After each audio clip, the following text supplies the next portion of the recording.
Cafezinho.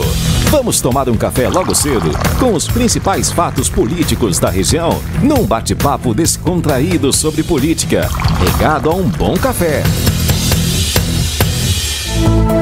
Daí ouviu a vinheta, né? É hora de falar de política. Bloco dedicado à política, claro, com Mário Flávio. Cafezinho no ar. Bom dia para você, Mário. Hoje por telefone. Bom dia, Rodrigo, Laís. Bom dia, Lucas, Vinícius, nossos ouvintes, né, que estão acompanhando aí o Jornal da Cidade. Pois é, a gente chegando aí na reta final da transição de governo, né? Ontem praticamente terminou a transição, inclusive com o futuro presidente Lula criticando, né, o atual presidente Bolsonaro. Enfim, mas a grande preocupação aí mesmo dos membros do futuro governo é a PEC fura-teto, né, que já ganhou tanto nome, PEC Lula, PEC fura-teto, PEC da gastança e por aí vai. E o governo precisa de 308 votos para que essa PEC seja aprovada, que é para usar esses recursos fora do teto de gastos, né, no começo do governo, principalmente para bancar, né, os gastos aí com o Bolsa Família, que vai voltar em janeiro, que é o Auxílio Brasil. E hoje o governo não tem essa garantia dos 308 votos. Nas contas aí dos analistas de política, né, faltariam mais ou menos uns 60 votos. O governo hoje teria 250, 245 votos. Então ele teria aí que conseguir convencer mais ou menos entre 50 e 60 deputados a votarem a favor. O problema não é que os deputados sejam contra a questão do Bolsa Família, é o excedente, né, que o PT está querendo colocar mais aí dentro da PEC, e os deputados, principalmente do Centrão, já disseram que não vão colocar, porque senão, como eu já expliquei em outro momento aqui, né, o futuro governo começa e não vai precisar praticamente de nada da Câmara Federal, nada dos deputados, nada dos senadores. Então, os deputados não querem ficar dessa situação, porque a gente sabe, né, que tem que haver um equilíbrio entre os poderes, e o governo entende, né, que se essa história, os deputados entendem que se essa história ela realmente acontecer, né, do jeito que estão propondo lá, vai ter um problema aí, né, com relação à falta de relacionamento, digamos assim, e de dependência, né? Na verdade, todo mundo queria que evitar uma dependência do legislativo, já que existe essa dependência aí, né, de aprovar pautas, principalmente com o futuro governo, né? O futuro governo, ele foi eleito e a Câmara ficou muito mais favorável, e o Senado, a Bolsonaro do que a Lula. Então eles têm essa preocupação aí com relação a isso. Ontem, no apagar das luzes, né, e um termo que as pessoas gostam muito de usar, na calada da noite, porque literalmente foi uma votação relâmpago, né, mudou a lei das estatais, né, porque para assumir um estatal, como é o caso do Aloysio Mercadante, que é uma pessoa de confiança aí do Lula, e ele foi indicado para ser o presidente do BNDES, ele não podia assumir porque no estatuto da lei lá do BNDES, uma pessoa que se envolveu em política nos últimos meses, em eleição, em partido, não poderia assumir no mínimo em 60 dias, né, depois do novo governo. E a Mercadante esteve totalmente envolvida aí na campanha dos pés à cabeça, era um dos coordenadores da campanha do Lula e também do próprio PT. Então ontem os deputados de forma rápida mudaram essa lei e aí reduziu para 30 dias, né, que para os indicados possam ocupar cargos de presidente e diretor das empresas públicas. Então isso liberou o Aloysio Mercadante. Isso é uma forma para vocês entenderem quando os políticos querem mudar a lei, eles mudam e mudam mesmo, não querem nem saber, né? Porque basta querer, essa situação é para beneficiar Aloysio Mercadante. E mesmo o ex-presidente e futuro presidente Lula não tendo ampla maioria lá no Congresso, eles conseguiram convencer, né, os deputados a votarem aí a favor, e essa lei foi mudada.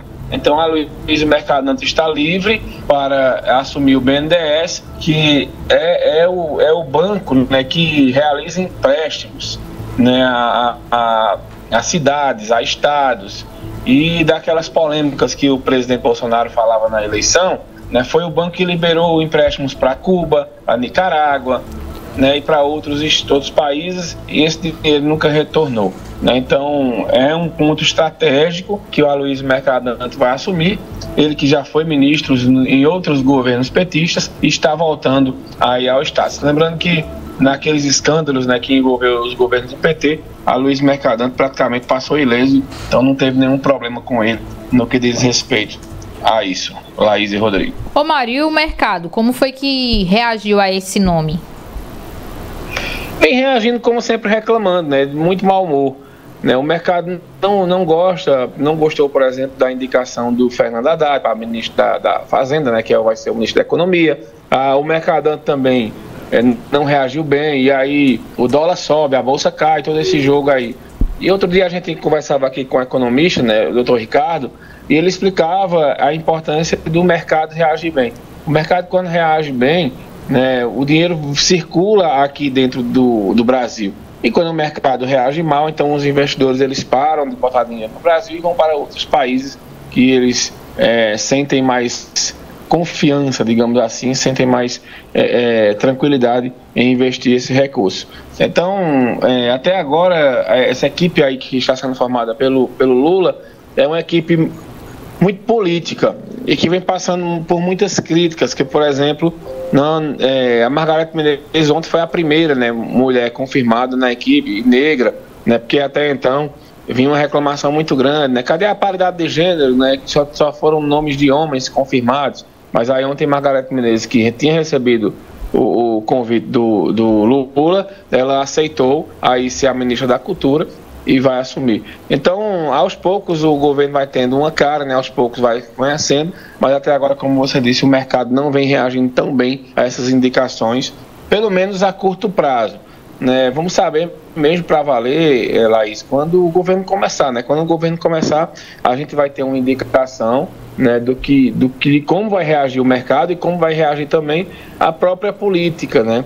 Já que ontem, por exemplo, fontes petistas confirmaram, né, que o MDB deverá ter 2 ministérios, né, porque o PT precisa do MDB na base, principalmente na Câmara, que são muitos deputados, e aí a Simone Tebet, né, que apoiou o Lula no segundo turno, deve ser a ministra da Cidadania, e outro nome da legenda aí deve ser confirmado. Talvez o Baleia Rossi, né, que é o presidente do MDB, possa ser confirmado aí, e ele tenha um espaço, né, no futuro governo, né? O MDB queria 3 ministérios, mas os petistas já disseram que 2 estaria de bom tamanho.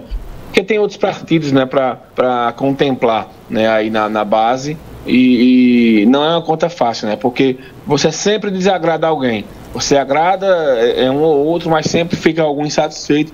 E o PT está de olho, né, em partidos grandes, de bancadas grandes, como é o PSD e União Brasil, que precisa contemplar, porque senão o Lula vai ter problemas aí no começo do governo para aprovar algumas indicações que ele quer e também para começar o governo já com dificuldades na Câmara. No Senado ele terá.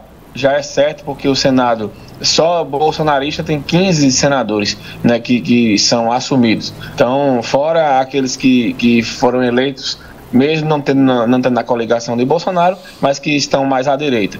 E para a gente encerrar, Laís, o PL, né, confirmou para a semana que vem, para o dia 19, na próxima segunda-feira, que vai ter uma assembleia. O nome não é bem assembleia, é uma convenção, aliás, do partido, que o partido vai virar oficialmente, né, um partido de direita. Eles vão, inclusive, mudar o estatuto para que o partido... A gente não tem hoje um partido que se autodenomina um partido de direita, né, tirando que tenha mesmo os ideais mais liberais, os ideais mais voltados para as pautas conservadoras, e o PL deve mudar esse estatuto segunda-feira, e além disso dar uma cara mais bolsonarista ao partido, né? Já que a direita hoje é Bolsonaro, né? Não adianta você ficar procurando pelo em ovo, porque a verdade é essa mesmo. Não tem uma direita hoje que você olhe. O que representa a direita hoje é o presidente Jair Bolsonaro. Então o partido deve fazer essa guinada e com certeza, se não for o maior, vai ser o segundo, vai ficar entre os maiores partidos do Brasil. Laís e Rodrigo. Perfeito, Mário. Você fala mais sobre política com a gente no Manhã Cidade, né? Isso, no Manhã Cidade eu volto, né, às 10 da manhã com a Renata, para a gente falar aí mais um pouco sobre a política local e só registrar aqui o voto de pesar, né, pela morte Sim.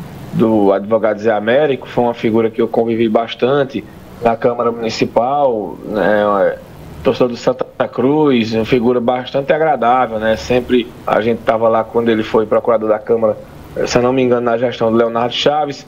Ele sempre falando muito de resenha, um eleitor fervoroso do Lula, do PT, e era sempre uma conversa muito boa, e a gente lamenta muito aqui a morte do Zé Américo, morte de forma prematura, né, que ele nos deixou, e a gente fica aqui com esse registro do voto de pesar pela perda do amigo, uma figura querida aí nos bastidores da política, ele que também fez parte do primeiro escalão do governo João Lira, quando João Lira foi prefeito de Caruaru.